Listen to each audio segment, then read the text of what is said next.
તો કેમ છો વિદ્યાર્થી મિત્રો, ફરીથી તમારું એકવાર સ્વાગત છે રુદ્રા એજ્યુકેશન ની અંદર. સંભાવનાની અંદર આપણે આગળ વધતા પ્રશ્ન નંબર 10.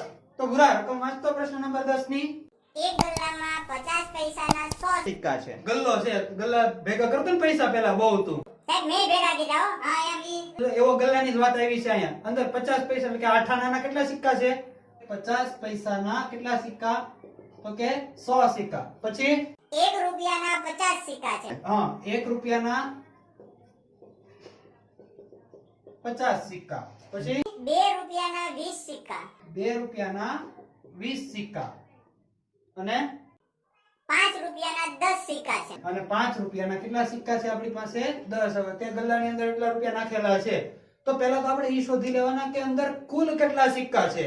તો જો 50 પૈસાના 100, 1 રૂપિયાના 50, 2 રૂપિયાના 20 અને 5 રૂપિયાના 10 સિક્કા. તો ટોટલ કેટલા થઈ ગયા? તો કે આ 100 અને 50 150, આ 170 અને 10 એટલે કે 180. અંદર કુલ સિક્કા કેટલા થઈ ગયા?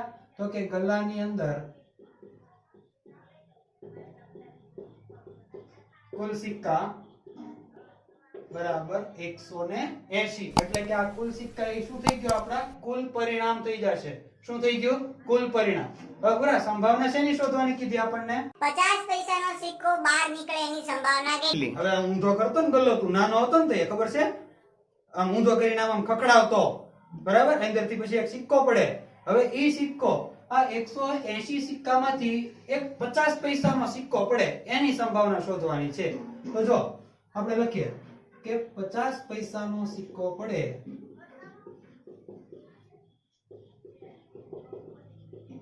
તેની સંભાવના. તો પહેલા તો આપણે કોઈ પણ સંભાવના શોધવાની હોય તો પહેલો એક જ કામ ધારી લો. તો ધારો કે ઘટના A, ધારો કે ઘટના A નીચે પડેલો સિક્કો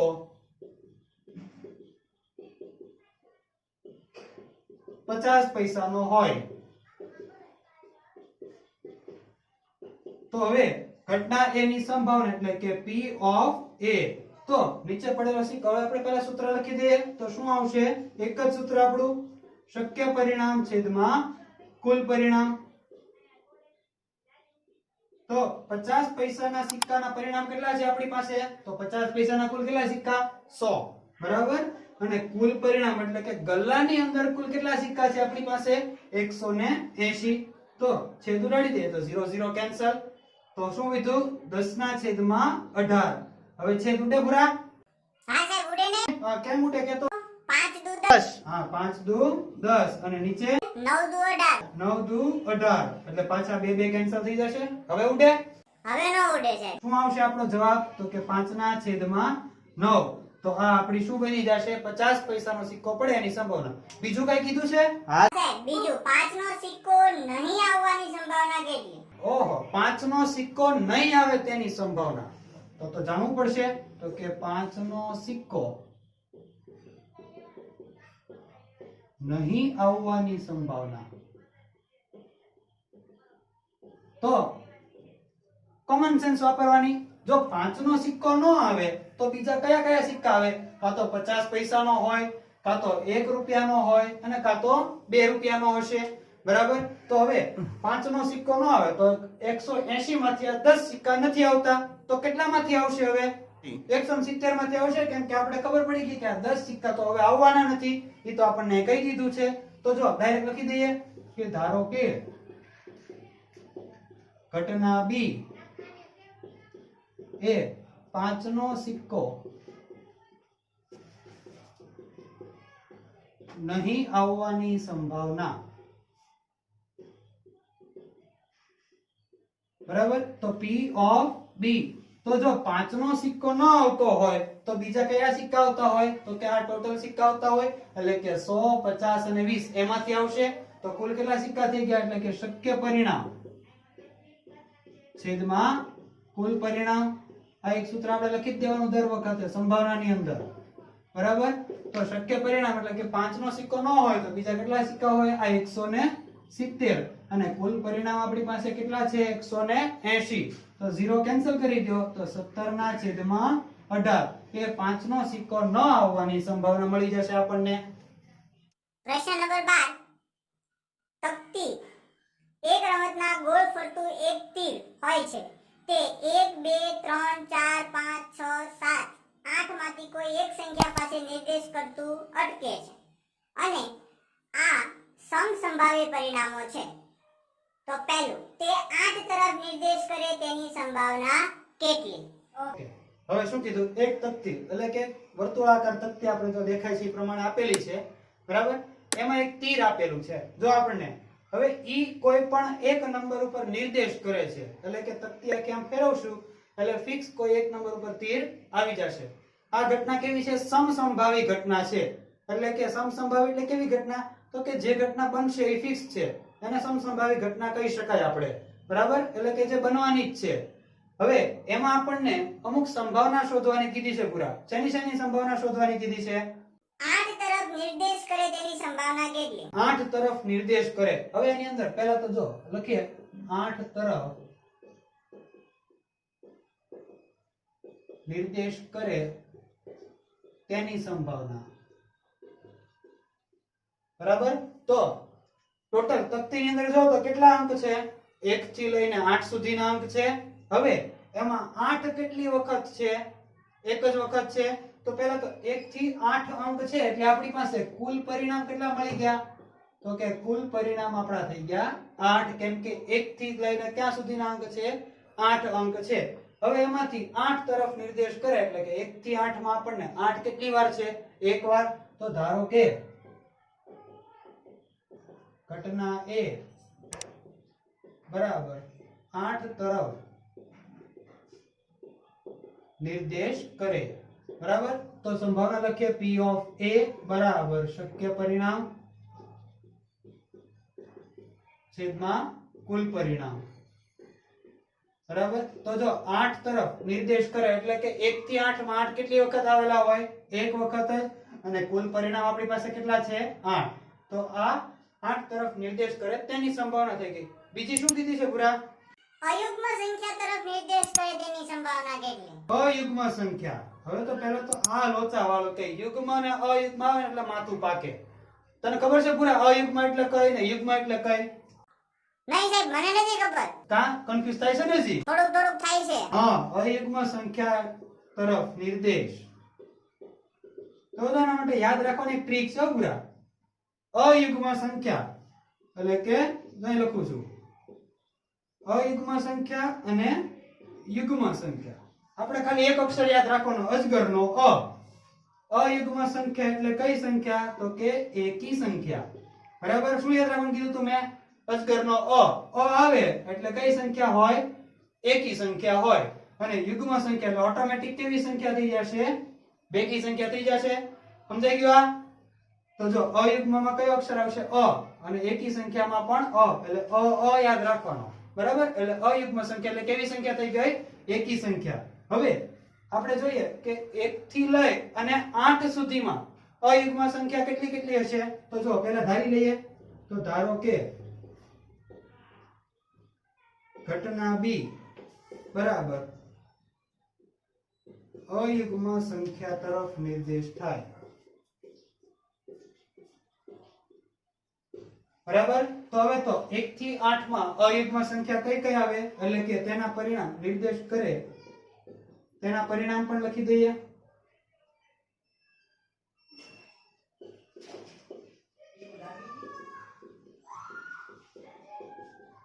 તો અયુગ્મ સંખ્યા એટલે કઈ કઈ આવશે? તો કે 1 3 5 અને 7 આવશે.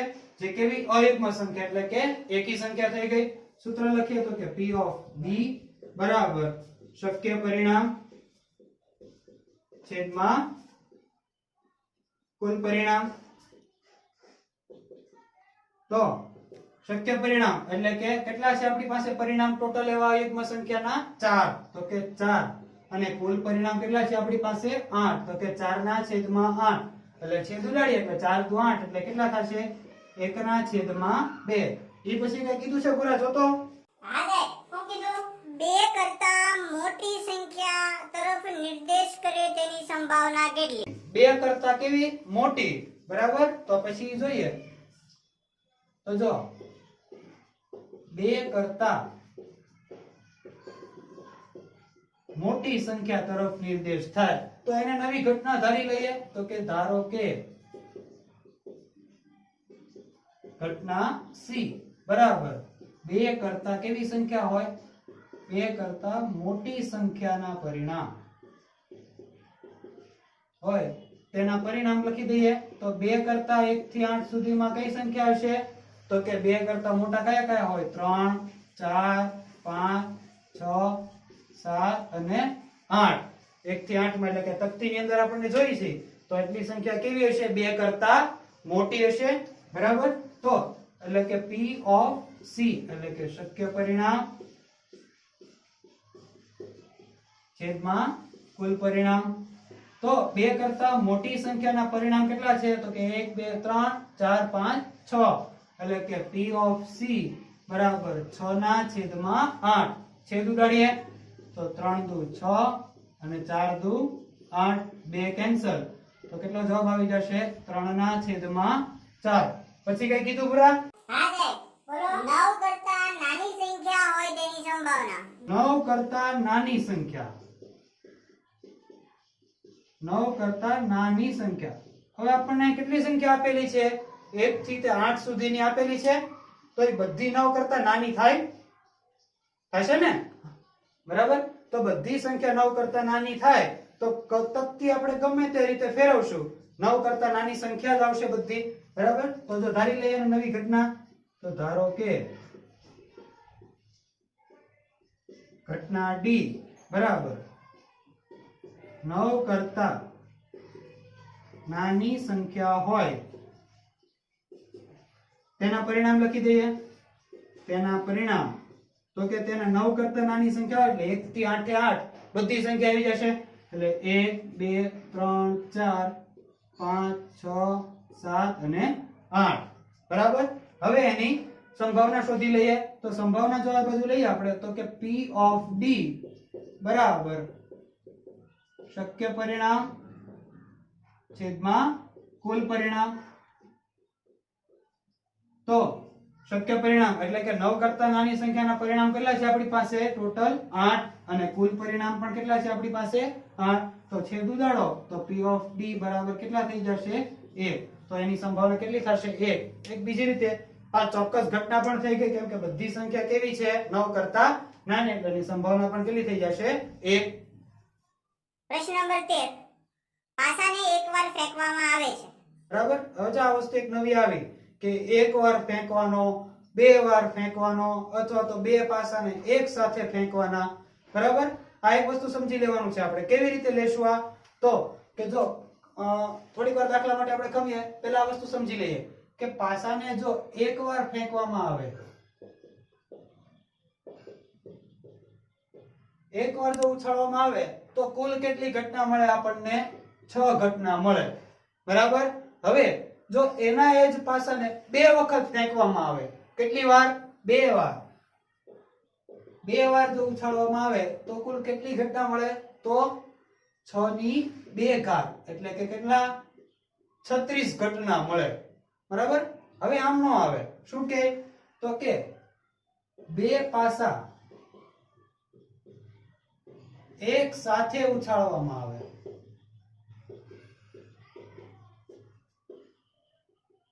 બે પાસા કેવી રીતે ઉછાળવામાં આવે એક સાથે ઉછાળવામાં આવે તો પણ આપણને કેટલી ઘટના મળશે 6 ની 2 ઘાત જ મળશે બરાબર એટલે આ વસ્તુ યાદ રાખવાનું છે આપણે કે કોઈ પણ વખતે એટલે કે સૂત્ર એક પણ બની શકે પછી કહીએ આપણે તો કે કોઈ પણ પાસાને બે વાર ઉછાળવામાં આવે અથવા તો બે પાસાને એક સાથે ઉછાળવામાં આવે તો કેટલી ઘાત બને છે 6 ની 2 ઘાત એટલે કે કેટલા થશે 36 એટલે એના આધારે આપણે સૂત્ર પણ લખી શકીએ કે પાસાને ઉછાળવા માટે n વખત પાસાને ઉછાળતા મળતી ઘટના બરાબર 6 ની કેટલી ઘાત થઈ જશે n ઘાત બરાબર જો બે વખત પાસાને ઉછાળીએ તો 6 ની 2 ઘાત ત્રણ વખત પાસાને ઉછાળીએ તો 6 ની 3 ઘાત અને એક વખત પાસાને ઉછાળીએ તો 6 ની 1 ઘાત થઈ જશે આ જ વસ્તુ ક્યાં લાગુ પડશે તો કે એક સાથે બે પાસાને ઉછાળીએ તો પણ અહીં 2 ઘાત આવશે, એક સાથે 3 ને ઉછાળશું તો પણ અહીં 3 આવશે. એટલે આ વસ્તુ યાદ રાખી લેવાની છે. બરાબર. હવે આપણને દાખલામાં શું કહે છે ભૂરા? તો પહેલી સંભાવના શું કીધી છે ભૂરા આપણને? અવિભાજ્ય સંખ્યા. અવિભાજ્ય સંખ્યા હોય એટલે કે જો એની અંદર શું કીધું કે જો પાસાને એક વખત ઉછાળવામાં આવે તો તેના પર મળતી સંખ્યા કેવી હોય? અવિભાજ્ય સંખ્યા હોય.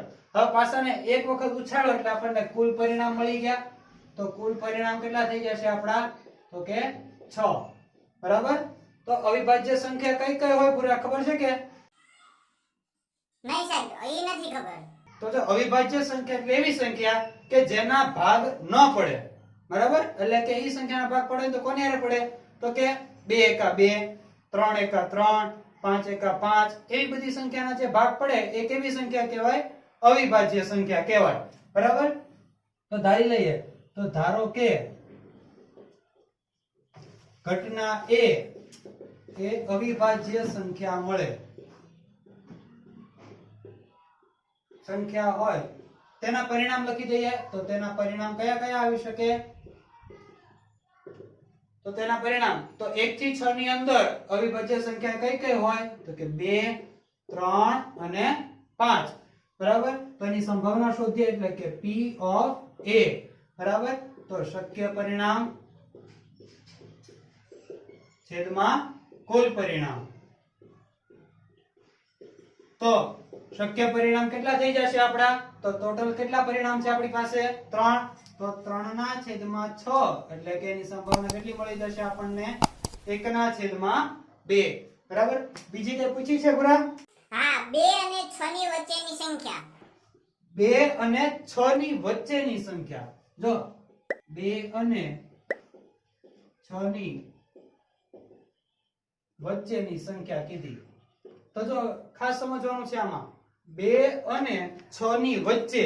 બરાબર. જેમાં 2 પણ નથી ગણવાના અને 6 પણ નથી ગણવાના. કેમ કે ખાલી એની કઈ સંખ્યા કીધી છે? વચ્ચેની સંખ્યા. તો ધારી લઈએ કે ધારો કે ઘટના B બરાબર 2 અને 6 ની વચ્ચેની સંખ્યા હોય તેના પરિણામ. તો 2 અને 6 ની વચ્ચે કઈ કઈ સંખ્યા હોય? તો કે 3, 4, 5. બરાબર. તો ઘટનાની સંભાવના શોધીએ તો P of B બરાબર શક્ય પરિણામ છેદમાં કુલ પરિણામ.